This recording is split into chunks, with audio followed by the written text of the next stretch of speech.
Bom dia, queridos irmãos, queridas irmãs, a graça e a paz do nosso Senhor Jesus esteja sobre a sua vida.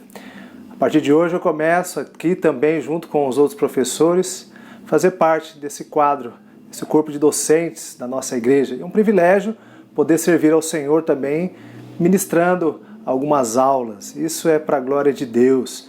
E nós queremos começar a nossa escola bíblica dominical deste domingo, louvando a Deus, cantando ao nosso Senhor, agradecendo por esse dia. Precisamos agradecer, ser gratos. E essa música é bem conhecida dos irmãos, então você pode aí cantar junto, louvando ao nosso Senhor.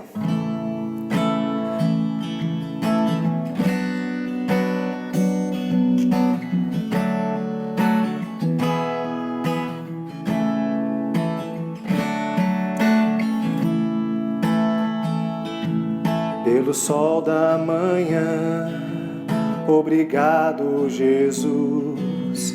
Pelo dia que nasce, obrigado, Jesus. Pelo irmão que está do meu lado, obrigado, obrigado, Jesus. Obrigado, Jesus. Pelo amor que não morre, pela nova aliança que foi feita na cruz, pela fé e esperança, pela vida eterna. Obrigado, obrigado, Jesus. Pelo ar que eu respiro, obrigado, Jesus. Pelo pão que alimenta, obrigado, Jesus. Pela chuva que cai sobre a terra, obrigado, obrigado, Jesus. Obrigado, Jesus. Pelo amor que não morre, pela nova aliança que foi feita na cruz, pela fé e esperança, pela vida eterna. Obrigado, obrigado, Jesus. Obrigado, obrigado, Jesus. Obrigado, obrigado, Jesus. Temos que agradecer a Deus mesmo, por tudo que Ele fez, por tudo que Ele continua fazendo, por tudo que Ele há de fazer na nossa vida. E esse é um propósito também, a gente ter a possibilidade de ter a nossa escola bíblica dominical, mesmo online, que você possa aproveitar. Tem muito barulho aí, mas não se preocupa não, tá bom? Estou gravando na minha casa e não vai ter jeito de escapar disso. O tema do nosso estudo de hoje, que está no nosso livrinho, na segunda lição da nossa revista de estudo de escola bíblica dominical, é sobre o livro de 1 Coríntios, continuando, a partir do capítulo 12. O tema dele é dons espirituais sem controvérsias. O nosso irmão Wagner, no domingo passado, ele trouxe uma introdução a respeito desse material que foi passado para os irmãos. E aí a gente vai dar continuidade e os outros irmãos também vão até terminar esse livro. O texto base para o nosso estudo de hoje, ele se encontra lá em 1 Coríntios, no capítulo 12, e ele vai do versículo 1 até o 11. É o que nós vamos estudar hoje, tá? E nosso versículo-chave está lá no versículo 7, que ele diz assim: mas a manifestação do Espírito é dada a cada um para o que for útil. Tem que ser útil, nós precisamos utilizar uma ação, fazer com que as coisas aconteçam. E o alvo da nossa lição de hoje é descobrir a verdadeira fonte e o significado dos dons espirituais em 1 Coríntios 12. O capítulo 12, ele vai trazer a questão dos dons espirituais mesmo. Depois, mais na frente, nós vamos ter o capítulo 13, que ele vai falar sobre a questão do caminho a ser trilhado a partir desses dons. E o capítulo 14, ele vai falar a respeito de dois dons específicos. E aí isso aí vai ficar mais para frente. Então, do 12 até o 14, Paulo deixa uma ênfase muito grande na questão do charisma. O charisma que significa carisma. E traduzido também para nós, para a gente compreender melhor a questão dos dons espirituais. Então, o primeiro ponto que é proposto aqui nesse estudo é a questão dos dons espirituais. Se eles são verdadeiros ou se eles são falsos, né? Falsos ou verdadeiros. E ele vai de 1 Coríntios, do 12, do versículo 1 até o versículo 3. E nós vamos fazer a leitura. Ele diz assim: acerca dos dons espirituais, não quero, irmãos, que sejais ignorantes. Vós bem sabeis que éreis gentios, levados aos ídolos mudos, conforme éreis guiados. Portanto, vos quero fazer compreender que ninguém que fala pelo Espírito de Deus diz, Jesus é anátema, e ninguém pode dizer que Jesus é o Senhor, senão pelo Espírito Santo.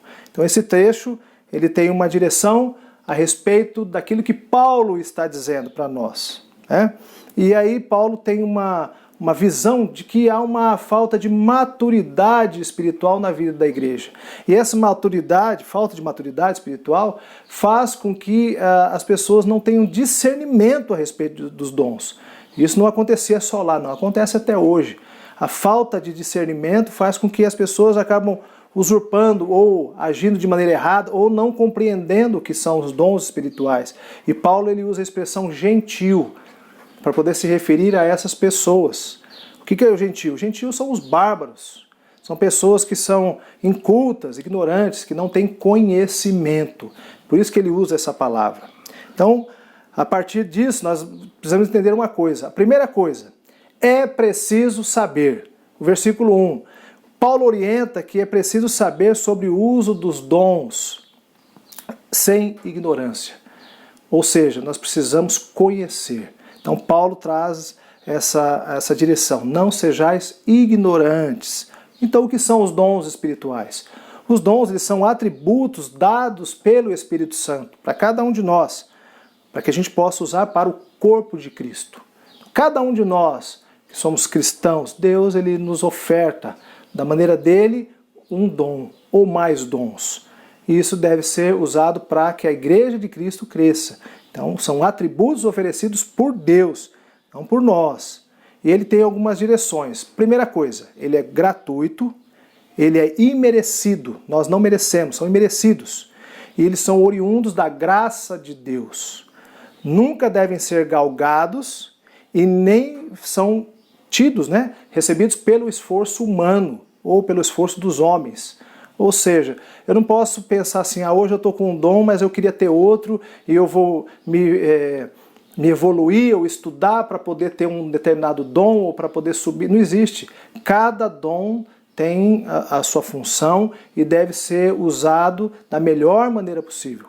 Cada dom tem o seu valor de aplicação na vida da igreja. A gente não pode pensar que eu vou querer estudar para ter um determinado dom. Eu posso aperfeiçoar o dom que Deus me deu, mas eu não posso querer ter um dom que Deus não me deu. Então, Deus ele dá conforme a vontade dele, não a nossa. E a segunda coisa, a fonte dos falsos dons. No versículo 2, ele tem uma característica muito grande no povo de Corinto naquela época, com relação a religiões pagãs, principalmente voltado para a idolatria. E eles eram levados a um posicionamento de aprisionamento. Por conta da idolatria, eles eram prisioneiros de Satanás. Viviam dessa forma. A idolatria fazia isso com eles. O que acontece? Eles praticavam alguns rituais que levavam eles a terem transes. Eu lembro que lá na Turquia existe uma dança lá que os homens fazem, Eles fazem com um vestido, eles ficam rodando o tempo inteiro, rodando, girando, e eles tomam alguma coisa lá, entram num transe lá e eles achavam que isso era uma questão espiritual. Mas para as coisas de Deus não é assim que funciona. Essas experiências, elas são experiências falsas. E Paulo revela isso dizendo assim, olha, cuidado com os ídolos mudos, fazendo uma referência muito importante na Bíblia, né? O que são os ídolos mudos? Eles não têm importância, não têm relevância naquilo que é a verdade de Jesus. E quando Paulo fala sobre isso, ele está nos remetendo ao Salmo 115. O Salmo 115 é um salmo que ele começa, ele já fala assim, olha, o que dirão os gentios, onde está Deus? O que dirão os ignorantes, as pessoas que não têm conhecimento? Aí depois ele vem relatando a questão dos ídolos, né? Que tem boca, mas não falam, tem olhos, mas não veem, e por aí vai. Ele está dizendo assim, olha, o que vocês estão fazendo, essa idolatria, é a mesma coisa que era feito lá atrás. O Salmo 115 vai mostrar que a função dos ídolos é atrair devotos. Para que eles fazem isso? Para poder aproximar deles.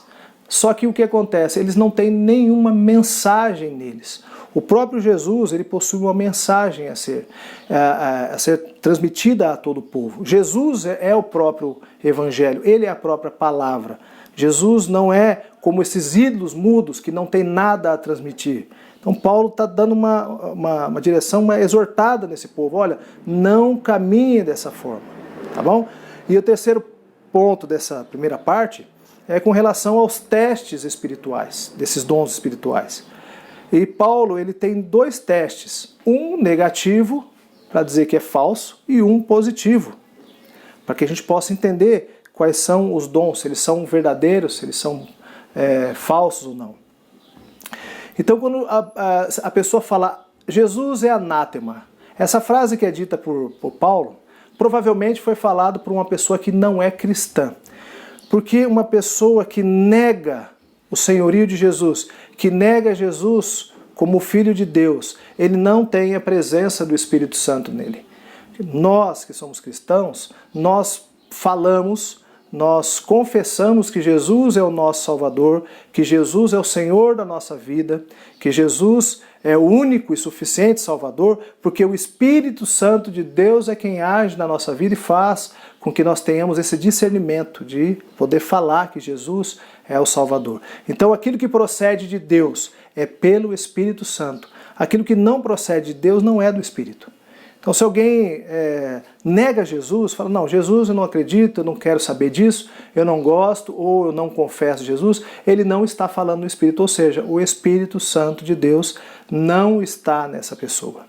E nós, graças a Deus, nós desejamos que mais pessoas também possam se abrir à presença do Espírito Santo e poder confessar com a sua boca, falar que Jesus é o Senhor, reconhecer o senhorio de Jesus. Essa questão do anátema, eu ignoro, eu nego Jesus, eu digo que ele não é o Filho de Deus. Eu nego tudo isso, é uma questão de ignorar a presença de Jesus. Então a gente não pode viver dessa forma. E para reconhecer é fácil, é só você perguntar para a pessoa. Se ela está no Espírito, ela vai dizer que Jesus é o Senhor. Caso contrário, ela não vai conseguir falar isso, porque o Espírito Santo não gerou no coração dela essa possibilidade. E a verdadeira questão sobre a espiritualidade é aquela que não é aquela que nos leva a ter um transe, ou nos leva para uma outra dimensão, faz com que a gente flutue. Isso primeiro é muito individual. E a Igreja de Cristo é coletiva. Lógico, nós temos que ter o nosso tempo de oração, nosso tempo de intimidade com Deus. É importante também. Mas essa questão do trânsito é muito para mim, é muito eu. E aquilo que é a verdade sobre a espiritualidade é aquilo que nos carrega para dentro da Igreja de Cristo, como expressão do amor e o compromisso que eu tenho pela Igreja, pelo corpo de Cristo sobre a face da terra.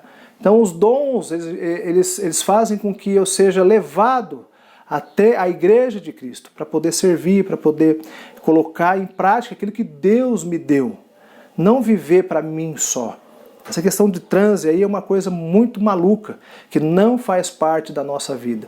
A nossa vida cristã é voltada para um culto racional e não transcendental, ilusório ou de outra dimensão. Não, é o conhecimento da palavra. Paulo diz, não sejam ignorantes. E aí, com relação a essa primeira parte, o autor do nosso estudo ele faz alguns questionamentos a respeito daquilo que a igreja precisa saber. Então você tem consciência de quais são os seus dons espirituais?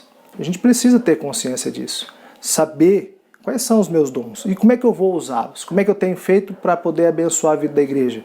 Ou às vezes eu tenho um dom e estou guardando ele. Eu não quero exercer esse dom, ou por preguiça, ou por algum impedimento na minha vida, ou por uma situação complicada que tem tomado conta da minha vida. Então tem pessoas que têm dons, que têm uma capacidade muito grande de trabalhar, têm habilidades grandiosas, mas estão latentes, estão guardadas com ela. Essas pessoas não conseguem desenvolver o seu dom. E isso é muito ruim, né? Tanto para ele como para a Igreja de Cristo, que está perdendo a possibilidade de ter alguém para poder também auxiliar nesse processo. O segundo ponto fala sobre a diversidade e a finalidade dos dons. Aí vai do versículo 4 até o versículo 7. E ele diz assim: ora, há diversidade de dons, mas o Espírito é o mesmo. E há diversidade de ministérios, mas o Senhor é o mesmo. E há diversidade de operações, mas é o mesmo Deus que opera tudo em todos. Mas a manifestação do Espírito é dada a cada um para o que for útil. Esse texto, esse trecho também é trazido para poder fortalecer e direcionar a igreja. Então, primeiro, a igreja é capacitada pelo Espírito de Deus, que mostra para nós a presença de Jesus no mundo. E nós temos que ser capacitados para fazer a mesma coisa. Nós vemos e percebemos a presença de Jesus. Nós temos que ser usados para poder levar às outras pessoas. Mostrar para o mundo a presença de Jesus através do quê? Através dos membros que são preparados, que são ministrados, que são escolhidos por Deus para terem determinados dons. Tudo isso, todo esse mover, sempre apontando para Jesus, para o nosso Senhor, não para nós mesmos. A gente ainda tem muita dificuldade em exercer o dom olhando para Cristo. Infelizmente, muitas pessoas ainda vivem o dom para elas mesmas. Só que a Igreja de Cristo não é para nós. Nós temos o privilégio de poder ser instrumento da graça. E a gente tem que entender que essa capacitação é para que a palavra de Deus, para que Jesus seja mostrado ao mundo. De várias maneiras. Né? Deus ele age de várias formas e através de muitas pessoas. No versículo 4, há uma diversidade de charisma, né? Charismata, perdão, quando está no plural aqui, é charismata. Paulo escreve a Timóteo, e ele fala o seguinte: você precisa reavivar os charismas, ou os dons que há em você. E você também precisa reavivar esses dons. Você precisa colocar ele em prática. A mesma orientação que Paulo dá a Timóteo, ele dá para a gente também, serve para nós. Precisamos exercitar, reavivar, colocar em prática. E lá em 1 Pedro 4:10, ele fala que nós temos que servir uns aos outros conforme os dons ou o charisma que Deus nos deu, aquilo que nós recebemos de Deus. Nós precisamos usar uns para os outros. Às vezes um sabe uma coisa, não sei a outra. Um canta, um prega, um ora, cada um com o seu dom, e uma hora eu abençoo a vida do irmão, outra hora ele abençoa a minha vida, e nós vamos vivendo mutuamente, como um corpo, um organismo vivo que não para nunca. Há uma diversidade de serviços, para servir ao único Senhor. Não há outro Senhor, porque é Ele quem capacita. Se Deus nos capacita, o trabalho deve voltar para Ele. É estranho, né? A gente não pode pegar, se Deus nos capacitou, eu usar para outra coisa. Deus nos capacita, nos dá um dom para que eu use ou para benefício próprio ou para um outro falso Deus, uma outra doutrina. Tudo isso que Deus faz é para que o corpo de Cristo se volte para Ele. E é a diversidade de trabalho, de serviço, muita coisa, e muita coisa nova também tem surgido. Se você for ler a Bíblia, né, do começo ao fim, você não vai achar nenhum dom que fala a respeito de dom da tecnologia. Não tem, você não vai achar. Naquela época não existia. Mas hoje a gente precisa. Precisa da internet, das câmeras, do celular, a transmissão. E precisamos de pessoas que saibam lidar com isso. É lógico, é um dom do serviço, do trabalho. E Deus tem levantado pessoas que têm habilidades para poder mexer com isso, para servir a Igreja de Cristo. E nós temos experimentado isso, olha, há quanto tempo já, né? Quantos meses? E nós vamos continuar, e a tendência é continuar. E precisamos que novas pessoas se levantem com novos dons para que a Igreja de Cristo nunca pare de funcionar. Seja através do culto presencial, seja através do sistema de informação, a internet, a televisão, qualquer outra forma. Mas pessoas precisam serem levantadas com os dons que possam suprir essa necessidade. E Deus tem feito isso, graças a Deus. E as atividades são muitas, porém apenas um único Deus. Isso que o texto vem dizendo para nós. É a segunda parte do versículo 7, que fala sobre a finalidade.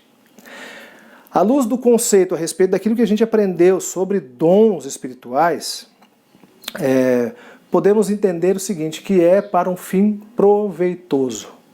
Um fim que tenha proveito. O dom ele é um instrumento concedido pelo Espírito Santo. E ele serve para o corpo de Cristo, para a edificação, para a continuação, para que o corpo continue se movendo. O corpo ele não é estático, ele é dinâmico, ele continua. Então esse é um instrumento que Deus tem e que ele usa para poder fazer com que a igreja continue. Ou seja, qual é o fim proveitoso? É para a igreja de Cristo, para que a gente possa voltar para o Senhor. E a gente deve considerar que esse é o meio pelo qual Deus executa o seu trabalho nas mãos dos seus filhos. Deus ele executa toda a obra dele, toda não, né? Mas uma boa parte da obra dele, através da vida dos filhos dele, através dos membros da igreja, através da minha vida, da sua vida, Deus ele executa. Então é um privilégio poder ser usado por Deus como instrumento, mesmo defeituoso, ninguém é perfeito, mas nós temos que entender que ele usa a nossa vida para um fim proveitoso, que é para a glória dele. E não tem proveito maior do que estar na presença de Deus. O terceiro ponto agora, nós vamos entrar aqui, que é sobre a variedade dos dons espirituais. Nós vamos ali no capítulo 12 ainda, do versículo 8 até o 11. E ele diz assim: porque a um pelo Espírito é dada a palavra da sabedoria, e a outro pelo mesmo Espírito a palavra da ciência, e a outro pelo mesmo Espírito a fé, e a outro pelo mesmo Espírito os dons de curar, e a outro a operação de maravilhas, e a outro a profecia, e a outro o dom de discernir os espíritos, e a outro a variedade de línguas, e a outro a interpretação das línguas. Mas um só é o mesmo Espírito, opera todas essas coisas, repartindo particularmente a cada um como quer. Para poder facilitar o estudo, o autor ele separou a variedade de dons em 3 grupos. Então, o primeiro grupo ele fala sobre os dons do raciocínio, que é questão mental mesmo, né? Então, o primeiro é o dom da palavra da sabedoria, que não é o dom de sabedoria, que a gente encontra lá em Tiago, no capítulo 1, versículo 5. É o dom da palavra de sabedoria. E esse dom é dado a alguns membros para que eles tenham discernimento em aplicar o conhecimento na vida da igreja, nas suas necessidades. Porque às vezes a pessoa tem até o conhecimento, mas não sabe aplicar. E existem pessoas que têm uma facilidade muito grande de, ao ver o irmão com uma dificuldade, com uma limitação ou algum problema, ele traz uma palavra certeira, uma palavra de sabedoria, uma palavra que vai dar uma direção, seja para poder trazer uma solução para o problema, ou para poder trazer um tempo de calmaria, ou um refrigério para a alma dessas pessoas. Então tem gente que tem essa facilidade, esse é um dom que Deus dá a algumas pessoas, que é a palavra da sabedoria. E aí depois a gente tem o dom da palavra do conhecimento. O autor, ele fala que é gêmeo da palavra de sabedoria. E tem a ver com o conhecimento da verdade, e sabedoria com a aplicação da verdade à vida. Então é conhecer a palavra. E ele é dado para algumas pessoas que têm muita facilidade na questão de acumular informações, analisar essas informações, esclarecer essas informações e ideias, né? E é pertinente ao crescimento e ao bem-estar dos membros da Igreja de Cristo mediante o estudo da palavra. Pessoas que gostam de estudar, que têm facilidade em absorver informações, em resolver problemas, em poder codificar essas informações e poder trazer isso para poder ajudar a Igreja de Cristo, ajudar os membros da Igreja. Então é um dom semelhante ao da sabedoria, mas que move mais a questão do conhecimento da palavra de Deus. E o terceiro é o dom do discernimento de espíritos. Todo crente ele deve ter esse discernimento entre o bem e o mal. Isso está lá em Hebreus 5,14. E entre os espíritos. Só que tem algumas pessoas que conseguem ter uma habilidade maior. Porque quando a gente entende a questão do bem e do mal, e a questão dos espíritos, lá no livro de 1 João, capítulo 4, versículo 1, ele vai falar que esse conhecimento, esse discernimento espiritual vai fazer com que a gente não seja dado aos falsos profetas, que a gente viva de acordo com a vontade de Deus, né? Só que Deus dá a alguns membros da igreja a capacidade de discernir se um determinado comportamento ele é proveniente de ação divina, humana ou satânica. O que acontece? Existem pessoas, a gente vê na história da humanidade, a questão principalmente da Idade Média, onde pessoas tinham problemas de ordem psíquica. E aí eles já falavam que a pessoa estava amaldiçoada ou estava possessa, que estava endemoniada, aquele negócio todo, e a pessoa ela acabava sendo queimada ou era morta a fio da espada por falta de discernimento espiritual. E a gente vê algumas pessoas, ou até mesmo igrejas, que vivem essa questão de uma maneira muito maluca, né? Onde parece que tudo é o mover de Satanás. Se a pessoa caiu no chão, é Satanás que empurrou. Se a pessoa não está indo bem no trabalho, a culpa é o Satanás que está atrapalhando. Então tudo eles envolvem a questão do maligno em cima da vida da pessoa. E aí você vai em algumas igrejas onde eles fazem a questão do expulsar demônios, né? Não estou dizendo que não exista isso, mas de uma maneira banalizada acaba sendo uma falta de discernimento, onde as pessoas acabam indo lá toda vez para poder tirar o espírito da mesma pessoa várias e várias e várias vezes. E vivem a partir de emoções e não da razão. Então falta discernimento. Então, o discernimento é dado a algumas pessoas que chegam, observam a situação e vê, isso aqui é um problema de ordem psíquica, ou isso aqui é uma questão emocional, um problema de ordem emocional, a pessoa está com depressão, ou pode ser química também, a partir da nossa vida, e pode ser também uma questão espiritual também. Então a gente precisa de pessoas que têm esse dom, para poder não banalizar as coisas, porque acaba assustando as pessoas também, e levando para uma falsa doutrina, né? O segundo grupo de dons são os dons da ação, que são relacionados com as atitudes que os crentes devem desenvolver. E o primeiro dom é o dom da fé. Fé e confiança em Deus, lógico que a gente sabe que sem fé é impossível agradar a Deus. Fé, ela faz parte da vida e da identidade cristã, da minha e da sua vida. Isso é importante. Mas existem pessoas que possuem o dom da fé que é além daquilo que é o normal da nossa vida. São pessoas que Deus escolhe para poder motivar a gente. E eles acreditam, eles têm uma fé muito grande e entendem que Deus pode fazer coisas sobrenaturais. A nossa fé deveria ser de todos, né? Deveria ser dessa forma. Só que existem pessoas que têm uma fé muito maior. E Deus deu dom a essas pessoas, para que possa motivar a igreja a olhar para as coisas e entender que Deus age de várias maneiras e de várias formas. E Deus pode fazer muitas coisas. E o terceiro bloco de dom, o segundo dom a respeito da questão dos dons que são executados, né, é o dom da cura, né, que Deus dá a algumas pessoas a capacidade de curar, não pela pessoa, tá, mas Deus opera através da vida dessas pessoas, curando desde doenças mais simples até doenças mais complicadas, né? Graças ao poder de Deus que opera através dessas pessoas. E o interessante é que esse é um dos dons que mais chamam a atenção. Você quer ver uma igreja lotar de gente, é você falar que ali teve alguém que chegou aleijado ou cego e ali ele foi curado. Uma pessoa tinha uma doença terrível, naquele lugar ela foi curada e ela saiu de lá zero bala, né? Saiu de lá totalmente restaurada. Você pode ter certeza que essa notícia vai se espalhar e as pessoas vão todas lá ver o que aconteceu. E aí a igreja vai lotar. E infelizmente algumas pessoas acabam usurpando o dom de cura. Existem pessoas que realmente têm o dom de orar e trazer a cura até a vida dos irmãos.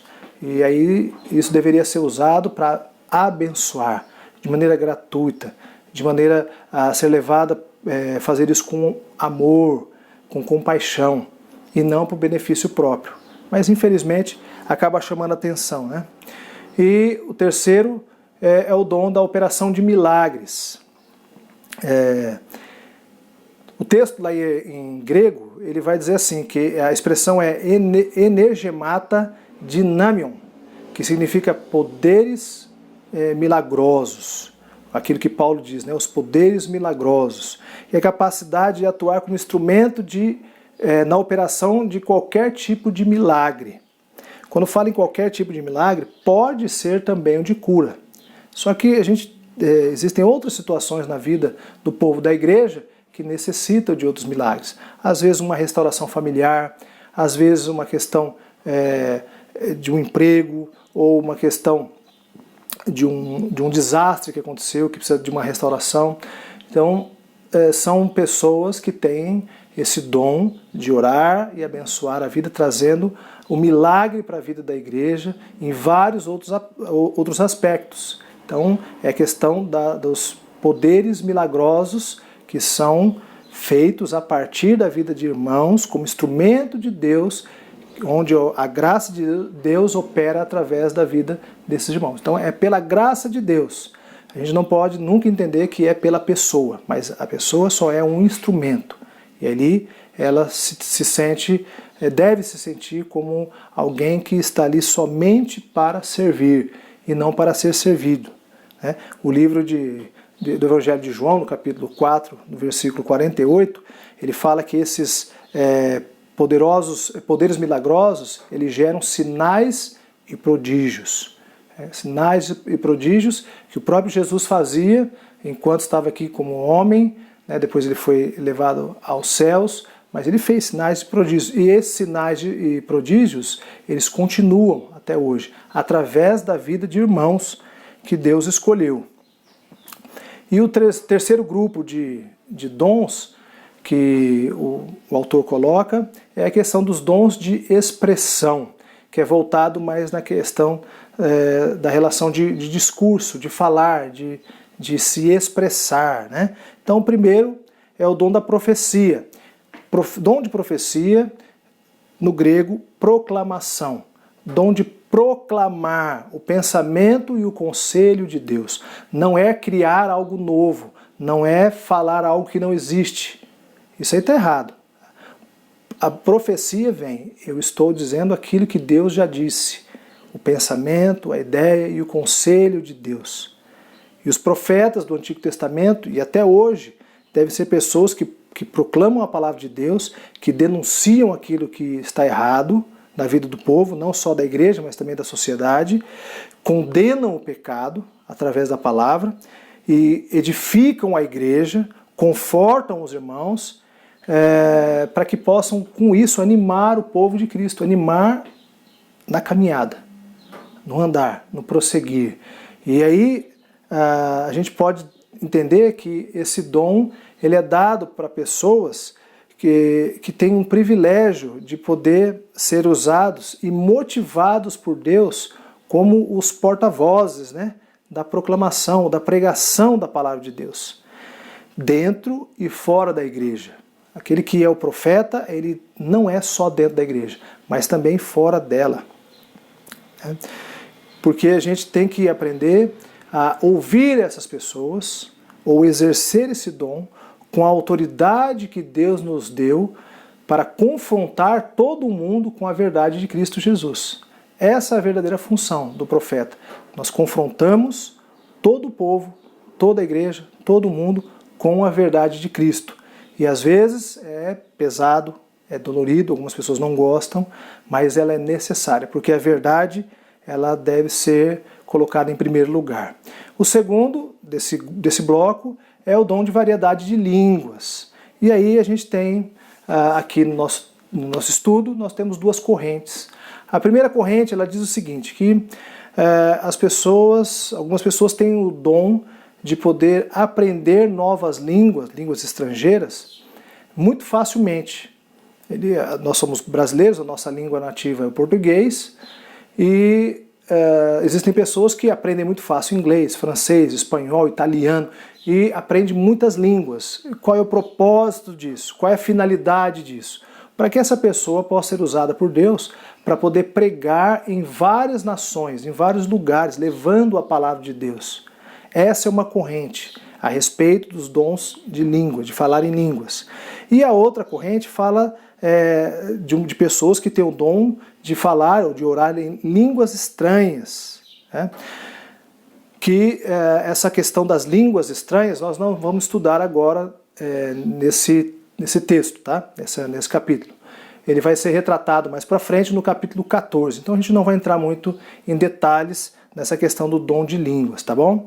E depois tem o dom da interpretação de línguas, que seria a tradução dessa língua, ou seja, a língua estrangeira ou essa língua estranha. Quando nós estivemos lá na Turquia, nós participamos de um culto onde alguém pregava em turco e alguém traduzia para o inglês. E depois acontecia ao contrário, alguém pregava em inglês e alguém traduzia para o turco, para que as pessoas pudessem compreender. Entende-se que isso é uma expressão daquilo que é a interpretação da língua, porque tem que ter conhecimento daquilo que está dizendo. A pessoa que fala, ela sabe o que está dizendo, e a pessoa que interpreta está traduzindo para que as pessoas, todas as pessoas da igreja possam ser edificadas. Por isso que é importante. Se não houver uma tradução, se alguém vier falando lá em inglês ou uma outra língua mais complicada, hindu, num culto da igreja, seja um missionário que chegue lá e comece a falar numa língua que ninguém conhece. Se não houver ninguém que possa traduzir para a igreja, não vai servir de nada. Não vai ter nenhum significado aquilo. Agora, se tiver alguém que traduza, aí a igreja vai poder entender e com isso ela vai ser edificada. Essa é uma linha. E também com relação às línguas estranhas, precisa de alguém para poder trazer para a igreja aquilo que Deus está falando. Então são as duas correntes a respeito da questão do dom de línguas. O dom ele é dado por Deus da maneira que o apraz, ou seja, do jeito que Ele quer, da forma para quem Ele quer. Não adianta eu querer ter o dom que Deus não me deu. Não adianta. Isso não vai dar certo. Não vai dar certo. Ele quer, e outra coisa, ele não tenha dúvida de que você tem um dom. Porque Deus ele dá o dom da maneira que Ele quer para todos os membros. Então não adianta você falar assim, eu não tenho nenhum dom. Você pode ter certeza que você tem. Nós tivemos aí, o ano passado, nós tivemos um curso sobre os dons. Muitos dons, né? Dons que a gente nem sabia que existia.